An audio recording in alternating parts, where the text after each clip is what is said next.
Hello, everyone, and welcome back to another Rockies Daily. I'm your host, Scott Ayers, where we're talking all things Colorado Rockies. I am recording seconds, quite literally seconds, after the Rockies fall to the LA Dodgers in 11 innings in a game where felt like they didn't have any life. Then they had all kinds of life, and then they're pulled off of life support and lose in the 11th inning. I had some written notes. I have the segments 2 through 4 are prepped, ready to go. Segment 1 was talking about the game, and so many different thoughts come into your brain. I will try to articulate well. But the first thing is, hey, this Rockies team, dude. I'm telling you that there's something here. There is a foundation that's building, and I know they lose, and I know they've lost a lot this year, but this is another game where they have put teams on the brink, that this lineup has just come out of nowhere. Once again, they're late in this game, down 6-1, and just claw their way back. They score 3 runs in the ninth inning to tie it 6-6, and they were this close from a Hunter Goodman slide to be up 7-6 on a reversal that look, he probably did get tagged, but the replay was not super clear, and this is actually probably me coping, so I recognize that. But man, it was hard to see that reversal. But then the Rockies get out of it. Senzatella gets out of it in the ninth. The Rockies score in the 10th, and Julian is this close to making a catch that, at the very least, is the Dodgers' second out. Maybe you turn 2 and win the game. Instead, it goes off his glove. The Dodgers tie it in the 10th. The 11th inning was pretty brutal. Castro walks, so you've got Tovar and Castro on first and second. Julian gives you just an all-time stinker of an at-bat. 2 bunt attempts that almost look similar to when you're playing catch with your kid and you're lobbing it up in the air for them to easily catch it. That's what his second bunt attempt was. Rushing gets a snag. And then Hunter Goodman, he did draw a walk tonight, but he went 0 for 4 with a couple of strikeouts. And his worst at-bat happens at the end of the game, where he grounds out into a double play. But, man, it was an up-and-down game. The top half of the lineup, Castro and Karros had some big at-bats late. Before that, though, they were like 0 for 12 for a good chunk of that game. The bottom half of the lineup, though, was unbelievable. Cole Carrick was so cool. He's so sick. And man, we are lucky to have Cole Carrick as a Colorado Rocky. We are lucky to have him on the team. Look, he goes 3 for 5 today, 3 runs, 2 RBIs. And he did something that I don't think I've seen from a Rockies player and who knows how long, but Ryan Spielberg said it best that the Rockies have a player who can get under other teams' skin. He scores in the 10th inning, and all of a sudden there's an altercation because he doesn't like rushing and just, I guess, how he was hovering over home plate. Dodgers fans chant, "Rocks, you suck," or "Rockies suck," which, hey, look, we have to wear that on the chin a little. But it was just the fact that he just has this dog and this fight in him. I understand the Rockies lost 8-7. I understand that the Rockies have now lost 55 games, but I'm telling you, there is something to be had about a team that just continues to fight, and losing in extras a lot sucks. Losing on walk-offs sucks. But there's legitimate improvement. We'll talk about that even in segment 4, and just different approaches in at-bats. And the Rockies lose 8-7 in this one. The bullpen also was really good in this game. I know Herget, he's going to get the loss in this, but he was really solid. Senzatella's outing was solid. And Zach Agnos gives you 3 innings of scoreless baseball where he just gives up one hit, has a strikeout. Overall, it's a tough loss for the Rockies, but in a night where the front half of their lineup absolutely reeked for the majority of this game.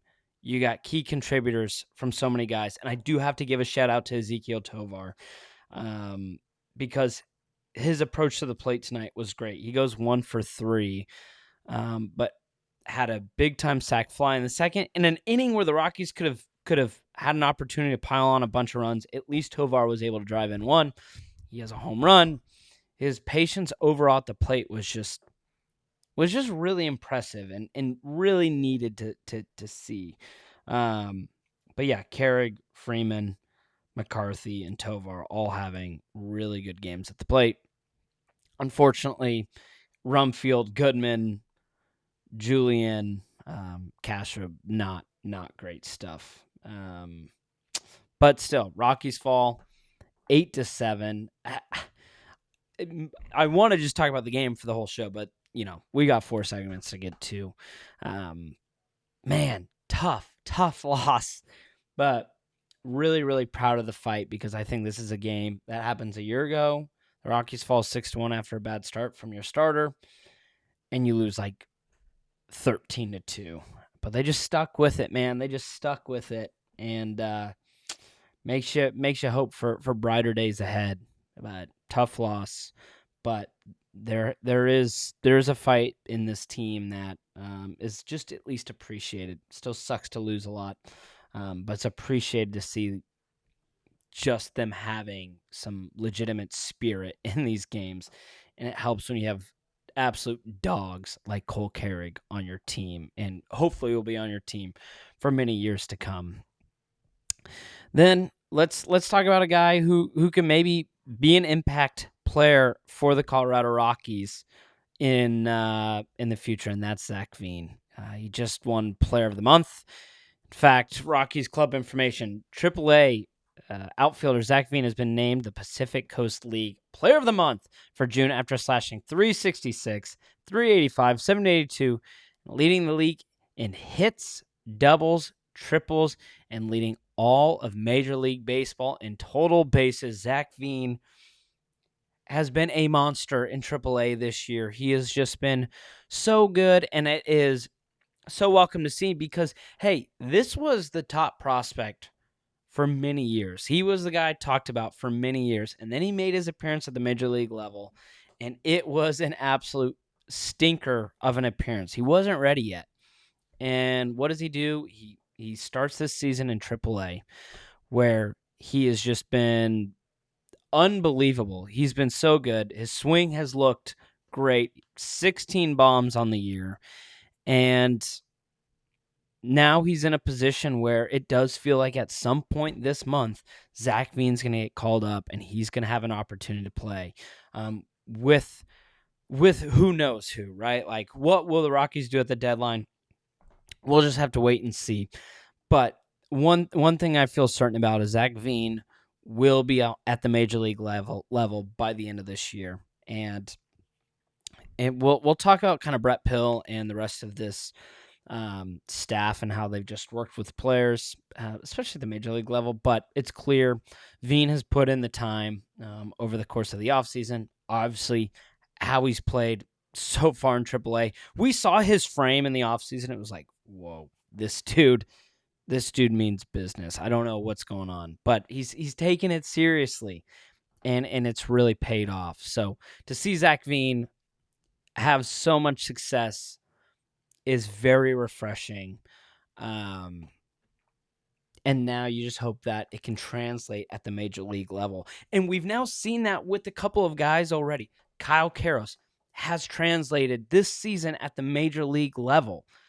Cole Carrig has translated at the Major League level. And that was kind of one of the big question marks coming into the season because last year the Rockies just brought up a bunch of guys. It clearly didn't work. A lot of players were struggling. But now some guys are really starting to come into their own. Karros has been he had a big time AB in that ninth inning to give the Rockies an opportunity to tie up the game. And then Brett Sullivan pinch ran for him, and he was like, "What?" But Karros, great stuff. Cole Carrick, I've talked about enough. Great stuff. And then they weren't he wasn't necessarily pulled up from this season, but TJ Rumfield, another guy, rookie, to have the success that he's had. There's a lot of contributing factors. Obviously, skill talent from the players themselves, but having hitting coaches that can really help amplify things. So great stuff from Zach Veen. I hope that we see him soon at the major league level. And look, we're just a couple days from the MLB draft. And the Rockies have the number 10 pick, if you remember, because they were one of those top lottery teams for multiple seasons in a row. They were no longer allowed to enter that, which is why they've got the number 10 pick. So, hey, you have the worst season in baseball. Enjoy this 10th pick, buddy. And look, this is going to be still a pretty darn solid class that has a ton of different shortstops available. The Rockies right now slated to look at maybe a couple different guys. Tyler Bell is a name that I'm starting to see come up more and more. Ultimately, if you're Colorado, you just take best available. You do not worry about position. You do not care about anyone on your roster. You just take best available right now. And that's probably going to be Tyler Bell, a shortstop who's 21 years old, playing at Kentucky, /343, 5'10", and 608. Nothing to scoff at, right? He had about 30 RBIs, 9 home runs, and he's a switch-hitting shortstop who's actually pretty solid defensively. The other guy that I've seen is maybe Justin LeBron from Alabama. And here's a little fun scenario. Maybe the Nuggets go and sign LeBron James. The Rockies draft a guy named Justin LeBron. And then you can own multiple jerseys that feature a guy named LeBron. Thank me later. You're welcome. But regardless, this is a class that is loaded with all kinds of shortstop talent. You might see a pitcher go as well early in those first 6 or 7 picks. We've kind of talked about a few different guys on the show, but as we're getting closer, it does look like Tyler Bell is kind of getting slotted at that number 10 spot by the Rockies. I don't really think you can go wrong with any of those top 10 to 12 guys when you're the number 10 pick.